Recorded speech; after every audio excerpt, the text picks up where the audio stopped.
Біздің кезекті санымызда әлем ғылымының дамуына елеулі үлес қосқан ғалымдар туралы баяндаймыз.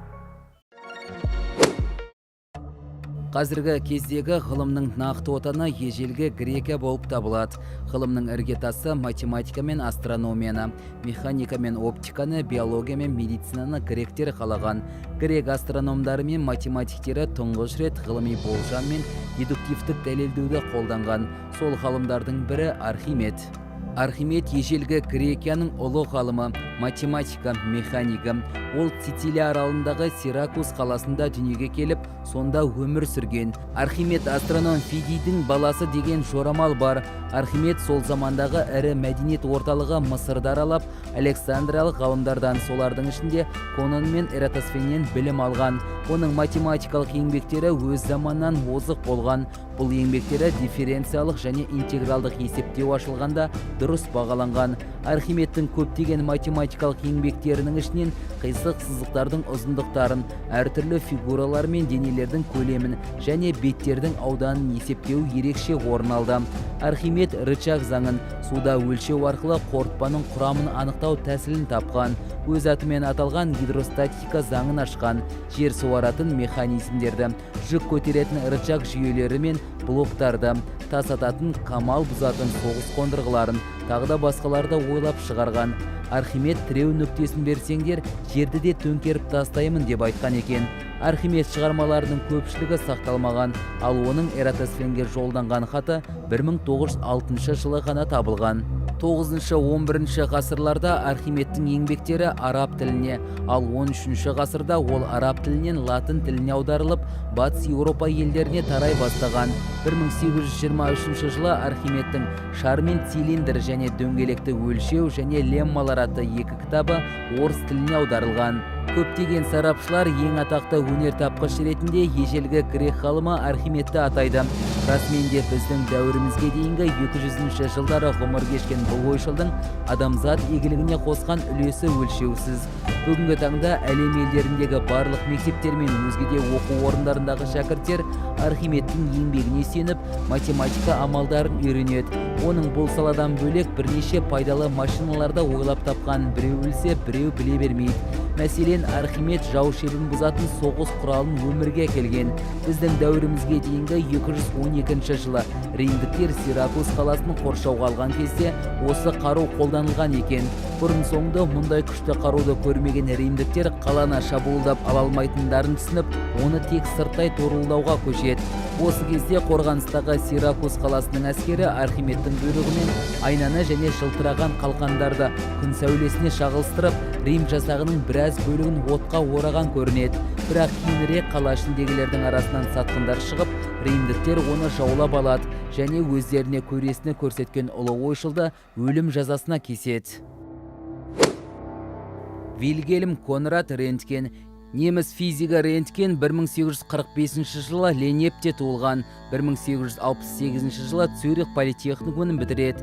1871-1873 жылдар аралығында Вюрцбург университетінде, ал 1874-1879 жылдар арасында Страсбург университетінде жұмыс істейді. 1879-1888 жылдар арасында Гиссендегі университетте профессор және физика институтының директоры болады. 1900-1920 жылдар арасында Мюнхен университетінің профессоры және физика институтының директоры қызметін атқарады. Рентгеннің ғылыми зерттеулері электромагнетизмге, кристалдар физикасына, оптикаға, молекулалық физикаға арналады. 1885 жылы электр өрісіндегі қозғалатын магнит өрісін ашады. 1895 жылы неміс физигі Вильгельм Рентген сәулелерін ашқан. Рентген өзіне дейінгі көптеген ғалымдардың мән бермеген және аңғаралмағандарын байқай қойды. Осы ерекше қабілеті оның тамаша жаңалық ашуына жәрдемдесті. Ғасырдың аяғында аз қысымды газдарға разряд физиктердің назарын аударды. Бұл жағдайларда газ разрядтық түтіктерде өте шапшаң электрондардың ағынын туғызылған. Сол уақытта оларды катод сәулелері деп атаған. Бұл сәулелердің табиғаты сол кезде сенімді түрде тиянақтала қоймаған еді. Тек бұл сәулелердің шығатын басы түтіктің катодынан екені ғана мәлім болған. Катод сәулелерін зерттеумен шұғылданған Рентген фотопластина қара қағазға ораулы тұрғанына қарамастан разряддық түтікшенің маңында ағарып қалған. Осыдан кейін ол тағы бір таңқаларлық құбылысты байқайды. Барийдің платина ерітіндісіне батырылған қағаз экранға разряддық түтікшені орағанда экран ағара бастайтыны байқалды. Оның үстіне рентген түтікше мен экранның арасына қолын ұстағанда экранда қолдың нобайының қылаң реңінде сүйектердің қара көлеңкелері көрінеді. Ғалым разряддық түтікшемен жұмыс істегенде бұрын белгісіз күшті өтімді сәуле пайда болатынын түсінді. Ол оны X сәулелер деп атады. Соңынан бұл сәулелерге рентген сәулелер деген термин берік қалыптасты. Рентгеннің көптеген жұмыстары сұйықтықтардың, газдардың, кристалдардың қасиеттерін, электромагниттік құбылыстарды зерттеуге арналған. 1901 жылы рентгенге өзінің атымен аталатын сәулені ашу үшін физиктердің арасында бірінші болып Нобель сыйлығы берілді. Александр Флеминг 1881 жылы 6 тамызда Эйршир патшалығында Хью Флеминг есімді фермердің және оның екінші әйелі Грейс Флемингтің отбасында дүниеге келді. Ол әкесінің балаларынан 7-ші болса, анасының балаларынан 3-ші болған. Александр 6 жасқа келгенде әкесі қайтыс болып, анасына ферманы басқару қалды. Оның көмекшісі оның әкесі жағынан үлкен ағасы Томас болатын. Оның иммунологиядан, ортақ бактериологиядан және химиотерапиядан еңбектері бар. Бактерия маманы Флеминг Лондондағы жұпыны үйінде қарапайым зертхана құрып, адам денесінің қызуын өрлететін жүзімше бактерияны жою әдісін зерттеп жатады. Тәжірибеге бола ол осы бактерияларды көптеп жетілдіріп, зерттеуге пайдаланады. 1928 жылы күздің бір күні түстен кейін Флеминг жүзімше бактерияны жетілдіретін ыдыстың ішінде бір түрлі көк түсті бактерияның өсіп шыққанын, әрі оның өз айналасында жүрген жүзімше бактерияны ыдырататынын, жетілдірген затпен оның тиген жерінің түгелдей таптаза болатынын кездейсоқ байқайды. Флеминг дереу осы ғажайып бактерияны тұрақтандырып, әрі оны жетілдіруге кіріседі. Тәжірибе нәтижесі осы сары түсті сұйықтықтардың адам денесіне зияны жоқ екенін, жұқпалы вирустарды түбегейлі жоя алатындығын дәлелдейді. Ол жүзімше бактерияны жойып қана қоймастан, өкпе қабыну бактериясы, ақтамақ және антракноз бактериясы сияқты көптеген ауру тудыратын бактериялардың өсуін тежейді. Флеминг осы көк түсті бактерияны пенициллин деп атайды.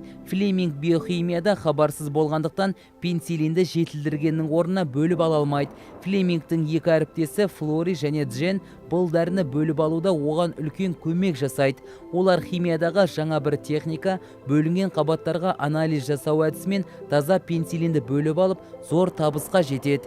Екінші дүниежүзілік соғыста жаралылардың пенициллинге зәрулігі оның кең көлемде өндіріліп шығуына мүмкіндік береді. ақш-тың дәрі жасау саласы бұл істі дереу қолға алып, 1941 жылы желтоқсанда ақш соғысқа кіріскенде пенициллин ең алдымен өндірілетін әскери керек жарақтар қатарына енгізілген болатын. Бұрын емі жоқ деп қаралатын қызамық, ақтамақ, мерез қатарлы аурулар пенициллинмен емдеген соң ұшты-күйлі жоғалды. Өкпе қабыну ауруының өлім-жітім мөлшері де көрнекті дәрежеде төмендеді. Флеминг пенициллинді бірден ойлап тапқан жоқ. Ол бірінші дүниежүзілік соғыс тұсында өзі қызмет атқаратын Сант-Мари емханасының жаңадан құрылған соғыс майданын зерттеу лабораториясында жұқпалы ауруларды зерттейтін. Ол кейбір жаралылардың жарақат аузының микробтануынан шірыққан ауруына шалдығып өлгендігін көзімен көріп, емдеуге шарасы болмай жүрегі езіле жаны ашитын еді. Оның бактерияны жоятын бір дәрі тапсам деген арманы күн сайын арта түседі.